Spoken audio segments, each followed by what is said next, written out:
안녕하십니까. 군산동 Q&A 공부방 동아쌤입니다.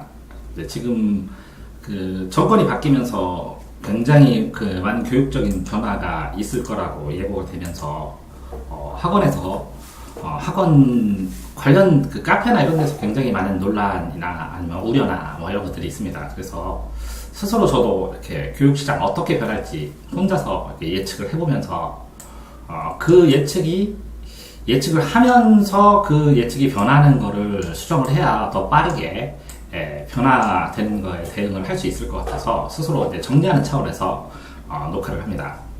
어쨌든 이제 정권이 변화하면서 이 초점은 이제 4차 산업 시대에, 그죠? 4차 산업이라면 무엇일지 이제 특정 자체도 아직은 안 돼 있는 상황이지만 확실히 그 산업 구조나 이런 것들이 변화할 거라는 것은 확실히 예측할 수 있고, 선도적으로 이 4차 산업에 대응하는 방식을 연구하고 교육의 기조도 변화를 시키지 않으면 너무 동떨어져 있죠. 현재의 교육과 앞으로의 삶과 너무 많이 동떨어져 있으니까 그럴 수밖에 없는 게, 이 전문화된 기술이 발전을 하면서 기술 자체가 이 삶 속에서 유리가 돼갖고 전문가들만 알 수 있는 기술, 그래서 그것을 활용하고 이해하는, 기술 자체를 이해하는 것을 떠나서 이걸 활용하는 측면에서 초점을 맞춰서 삶을 변화시켜야 될 필요성이 있어서 이 4차 산업을 대비하는 방식으로 나아가는 교육의 변화에 대해서는 이제 찬성을 하는 겁니다, 저도.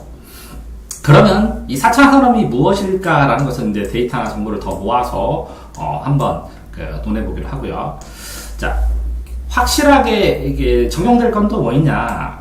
기사들을 보니까 분반 수업이나 그러니까 수학 같은 경우에는 상하반을 나눠서 수업하거나 아니면 필요한 것들을 선택해서 대학처럼 학점은행처럼 따게 하는 수업.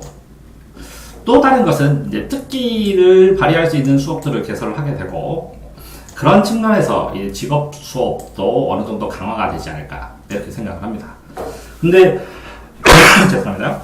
이런 상황에서 근데 뭐가 문제가 될 거냐면, 이 대입에서 이 학과를 미리 정한 학생들이 이 선택 수업과 분반 수업을 통해서 이 학과에 뒷받침하는 쪽으로 스펙을 만들어가고 그 다음에 생활기록부를 작성해 나가고 하기 때문에 특정 이 선택 수업들을 어떻게 개설할지는 모르겠지만 이 학과 친화적인 학과 특성 아니면 그 아이의 지적 호기심이나 아니면 공부할 수 있는 학습 능력을 뒷받침할 수 있는 선택 수업에 대한 경쟁률이 굉장히 치열하게 될 것이고, 그것을 학교에서 개설해주느냐 마느냐에 따라서 학생부에 대한 기록이나 이런 것들이 굉장히 천차만별로 나누어지지 않을까라는 생각을 합니다.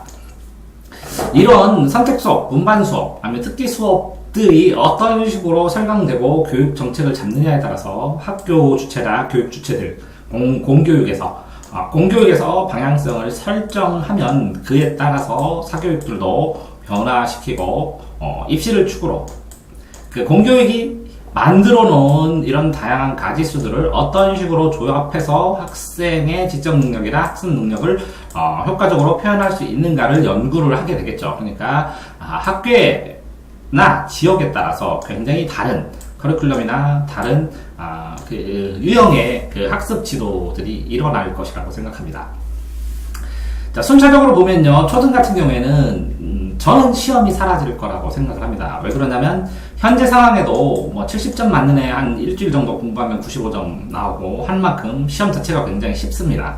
그러니까 이 쉬운 시험에서 엄마들이 위안을 얻고 그랬었는데, 이 쉬운 시험 대신에 간단한 테스트라든가 월말 평가라든가 아니면 이런 걸 통해서 아이들의 학습 변화를 체크를 해주고, 숙제를 안 내면 또 되게 불안해 하신대요. 그래서 일정 부분에 이런 체크들, 숙제를 내고 숙제를 테스트하는 식의 그런 지속적인 학교에서의 시스템들이 만들어지고, 이런 것들이 기록이 되면서 자리를 잡으면 엄마들이 시험이 없었더라도 애 자체의 상태를 점검할 수 있기 때문에, 그 다음에 간혹은 시험 스트레스를 주지 않는다는 상황에 대한 찬성, 그 다음에 학력이 떨어진다고 염려하시는 분들의 보완책이 이렇게 예를 들어서 제가 말씀드린 것처럼 숙제를 내고 숙제를 간단하게 테스트로 해가면서 성취하는 단계를 꼼꼼하게 어느 정도 기록해 놓을 수 있는 그런 시스템이 완성이 돼서 시험이 사라질 거라고 생각을 합니다. 자, 수시평가가 그 대신에 많이 늘어날 거고, 그래서 평소의 그 능력, 그죠? 과제가 적정량으로 줄어들어서 이 과제를 통해서 수시평가를 연결시키는 거. 그래서 어느 정도 예습복습이 가능한 상태로 만들어지는 조절. 이런 정도로 나타날 거고요.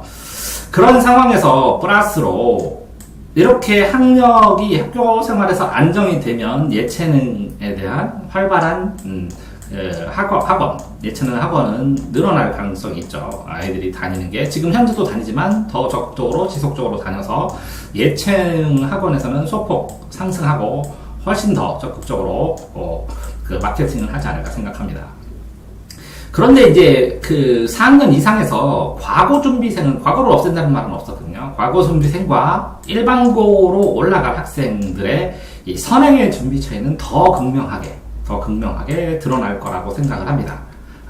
왜 그러냐면 이게 외고가 없어지고 자사고가 없어지면 이 수요가 전부 다 과거로 쏠릴 가능성도 있거든요. 자사고. 그러니까 이 과거의 입시는 어마어마하게 치열하실 거라고 생각을 하고, 그래서 진짜로 공부를 해서 과거로 가겠다는 의지가 있는 학생만 갈 수 있는 상황에서 진짜 이름 그대로 특목고에 영향력을 끼칠 거라고 생각을 합니다. 이어서 그렇기 때문에 중등에 들어가면 어쨌든 중간고사, 기말고사가 점차 순차적으로 사라진다고 하는데, 제일 처음에는 중간고사만 사라지겠죠. 기말고사는 사라진다고는 보기 쉽지 않습니다. 왜 그러냐면 고등학교의 연계성에서 일정 부분 자유학기제는 한 학기에서 뭐 두 학기로 확대될 가능성도 있고, 그렇지만 그러니까 보통 시스템이 3학년은 기말 보고 1학년도 정착을 위해서 기말을 보고, 그래서 2학년 전체를 자유학기로 하거나, 아니면 1학년 2학기와 2학년 1학기를 자유학기로 하거나 라는 식으로 어떤 중학생 사이에서 시험 자체의 횟수는 굉장히 줄어들 거라고 생각합니다. 그런데 문제는 이제 과거를 가야 되기 때문에 내신 과정의 평가에서의 그 잘하는 과거를 준비하는 학생들의 부담은 어마어마하게 증가될 거라고 생각합니다. 왜 그러냐면 시험이 줄어드니까 나머지를 잘해도 불안해요. 상대적인 평가를 해야 되니까.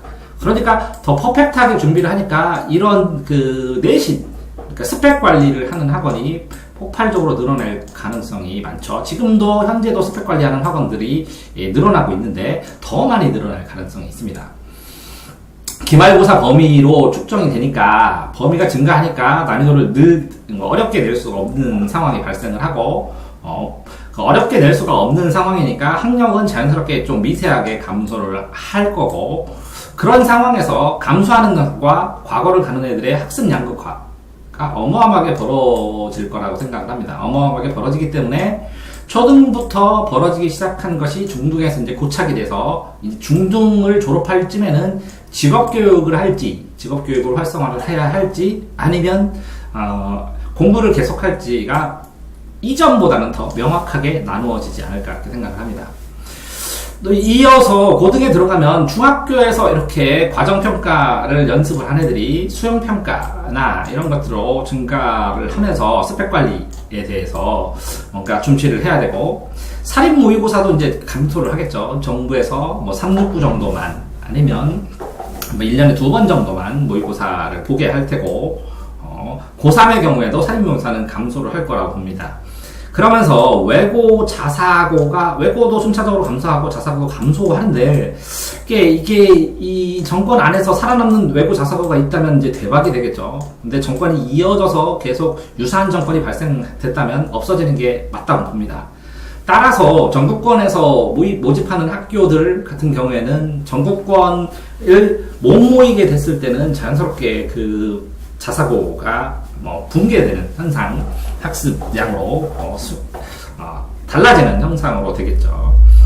근데 이제 거기에서 이제 지금 화두가 되는 거는 선생님들이 수능 절대평가가 가능하겠느냐, 반대가 심할 건데, 그러면 이게 그 성과에 따라서 현재 정권이 진행하고 있는 다른 일들과의 성과와 맞물려서 진행될 거라고 생각을 하거든요. 정권 초기에 지금 이걸 시행을 못하면, 절대평가를 확정되지 못하면 그 넘어서 다음번 대통령이 누가 되느냐에 따라서 이 절대평가가 달라지기 때문에 이거는 이제 평가를 유예해야 되는데, 어쨌든 절대평가로 변하더라도 뭐 대학 같은 경우는 간단합니다. 이제 면접을 강화해서 심층 면접을 더 강화하면 충분히 아이들 변별력으로 찾을 수 있습니다. 논술이 사라지게 하는 상황에서, 그렇죠? 정시를 보던 수시를 보던 면접을 플러스 해버리면 아이들 변별력으로 충분히 구분을 할 수 있기 때문에 대학에서는 별 문제가 되지 않을 거라고 생각합니다. 아이들 뽑는 데는. 그런 상황이기 때문에 이 면접 속에서 학교 생활의 생활기록부에 써있는 것들을 가지고 기반으로 질문을 할 거거든요. 그랬을 때 이 생활기록부를 어떤 스펙으로, 어떤 생각으로 현실화시키고 만들어냈냐가 문제가 발생을 해. 그러니까 관건이 되기 때문에 역시 이 생활기록부와 활동을 관리를 하고 면접까지 대비를 해주는 스펙학원이 각광을 받으면서 뜨겠죠. 그런 상황에서 사교육 시장 보면 고등은 내신하고 스펙 관리. 근데 내신이 시험을 점점 고등 내신, 중등은 없앴는데 고등 내신을 봐야 되니까 시험을 안 보다가 시험을 보니까 이제는 이 시험을 준비하는데 이제 올인이 돼서 더 복잡해지죠. 그 다음에 그전에는 이렇게 일반고에서 잘하는 학생의 일부 몇 프로가 더 특목고로 갔는데 안 가고 여기 있는 애들이 잘라서 다 일반고로 가기 때문에 일반고에서 내신을 딴다는 게 이제 어마어마하게 어려워집니다. 그래서 내신 관리와 스펙 관리만 가지고도 충분히 학원들이 경쟁력 있게 살아나고 그대로 사교육 성향에 변화 없이 수능에서 내신으로 초점만 조금 더 변화했다고 보는 그런 식의 변화밖에 일어나지 않을 것 같습니다. 특히 중등 같은 경우에는 수학하고 이제 과학 같은 경우에는 과거가 살아남는 한도 내에서는 이제 어마어마한 강세로 남아있게 될 거고, 초등은 예체능들이 굉장히 활성화되면서 아이들한테는 긍정적인 면이 있다고 생각을 합니다. 그러면서 이렇게 스펙 관리하고 자기소개서를 쓰고 수시를 해서 자기소개서와 면접, 이제 면접의 비중이 이 자기소개서를 넘어서 엄청난 비중으로 이제 면접의 이제 스킬이나 수준이나 평소에 어떤 자기소개서에 쓰이는 아니면 생활기록부에 써있는 내용들을 근거를 만들어 놓으면서 미리 이제 한꺼번에 일시적인 게 아니라 생활기록부라는 것을 면접을 할 수 있을 수준까지 정리하고 토의하고 연구를 해서 만들어 놓는 스펙관리 학원들이 활성화될 때고 면접이 강화되니까요. 그러니까 이런 것들을 하면서 내신까지 플러스로 할 수 있는 학원, 내신을 준비하면서 이 두 개까지 할 수 있는 학원들이 학원의 어떤 점유율을 더 높이고 장악력을 높이겠죠. 그래서 자기주도 학습이 진화해서 자기주도 학습 플러스 컨설팅 플러스 그죠? 내신 단과 이런 학원으로 종합학원을 구성하고 끌어갈 것 같습니다. 이런 상황에서 학원 선생님들의 측면에서 전자도구, 그러니까 빨리 변화가는데 그러니까 전자도구, 전자칠판이나 이런 것들에 대한 구비로 아이들이 스스로 뭔가 할 수 있는, 요즘 그렇죠. 컴퓨터에 있는 어떤 그 학생이 봐야 하는 부분의 동영상이나 자료들을 검색해서 프로그램 해주고 스스로 공부하게 하는, 그래서 요 강의를 대신하는 그런 학원들이 선풍적으로 지금 늘고 있죠. 자, 이렇기 때문에 이 프랜차이즈에 의지하거나 자료를 누적하려는 노력을 지금 많이 하시고 있는 것 같고요. 그 다음에 여기에서 이렇게 해달라면 플러스 알파로 아이들한테 방향성을 명확하게 설정시켜야 되니까 스펙 관리의 노하우를 지금 이제 계속 축적을 하시는 것 같아요, 사람들이. 그러면서 이 두 개를 결합하여서 아이들의 학생 개별 진로 지도에 대한 프로그램을 설정하고 소규모 개별화하면서 해나가는 것 같습니다. 근데 학생 입장에서는 소규모 개별화로 되고 있지만 학원 입장에서는 내신만 준비하는 것도 아니고 이제 모의고사만 준비하는 것도 아니고 그 다음에 학생부만 준비하는 것도 아니고 그죠? 학생부 그 다음에 또 진로까지, 진로 지도까지, 스펙이나 진로까지, 학생부에다가 진로까지, 아니면 다른 활동이나 연구 활동까지, 이런 걸 다 지원을 해야 하기 때문에, 이렇게 종합 컨설팅화, 종합적인 대비를 할 수 있는 학원들, 그런 학원들이 이제 살아남을 수 있는 그런 환경으로 변해가는 것 같다는 생각입니다. 자, 그런데 문제는 이제 입시 자료가 독점되어 있습니다. 대형 학원에 대형화 독점되어 있기 때문에 이제 이 끊임없이 선생님들은 이제 프랜차이즈에 가입하고 그 자료를 이용하는 그런 유혹에 빠지고 그렇게 실제적으로 많이 할 것 같습니다. 그러니까 동네 상권이 다 없어지고 편의점으로 싹쓸이 되는 것처럼 교육도 이런 프랜차이즈화, 편의점화. 그래서 가서 일하고 그 편의점에 맞는 거 공급해주고, 물건 만들어준 거 공급해주고 하는 상황이 발생해서 이 편의점이 아닌 독특한 자기 교육을 완성시키기 위해서 연수들이 굉장히 많이 그전보다는 늘을 것 같습니다. 교육 연수들이. 그래서 그 교육 프로그램에 대한 수요도 늘어나고 공급도 늘어나면서 필수적으로 이게 정반합을 통해서 이 프랜의 어떤 것들을 넘어설 수 있는 사람은 전문 학원으로, 그러지 않은 사람은 프랜 학원으로, 이렇게 두 개가 남을 거고, 이 프랜 학원을 하면 그 프랜의 입장에 따라서 종속될 수밖에 없을 것 같고요. 이 전문화 되더라도 이 프랜과 경쟁을 하기 때문에 계속 모자라서 이 전문화된 집단이 연합을 모색할 거고, 이 연합을 통해서 일정한 자료와 소스의 공유를 통해서 어떤 지역에 대한 분점이나 아니면 이 연합을 통해서 지역에 대한 안정화를 하지 못하면 모조리 프랜의 자본을 높이는, 그래서 동네 상권 다 없어지고 프랜차이즈만 남는 구멍가게 없어지는 것처럼 없어지는 그런 상황도 교육에서 나타날 것 같습니다. 자, 이런 상황에서 우려가 되는 것은 첫 번째, 이렇게 교육을 아무리 해도 경험하지 않으면 이 스펙 관리를 경험하지 않으면 쉽지 않습니다. 이게 경험이 최소 3년 이상, 3년에서 5년 이상을 해야 되는데 스펙 관리만 달려들어서 이래도 제대로 이 개별적인 차이에 따라서 잘 안 맞습니다. 다음에 이 프랜을 했을 때 이 프랜들이 종합 프랜이 아니라 쫄쫄, 영어 쪽, 수학 쪽, 이거 무슨 쪽아 이렇게 나오면 이 프렘이 한 군데에서 만족을 못하기 때문에 프렘의 조합들의 문제가 발생할 것이고요. 지금도 그 몇 개 입시 사이트에서 독점하고 있는 것처럼 이 정보가 독점됐기 때문에 서울권의 몇 개 학원 외에는 모조리 제한된 정보만 가지고 아이들을 지도하거나 아니면 이끌 수밖에 없는 그런 현상이 지속될 거라고 생각을 합니다. 따라서 이 종합화를 하기가 굉장히 어려워질 거예요. 어려워지기 때문에 그 나름대로 소규모 개별화를 해서 학생 진로 프로그램을 하고 노하고 프랜차이즈를 일정 부분 사용하면서 하면 이렇게 예를 들어서 삼촌 아니면 삼촌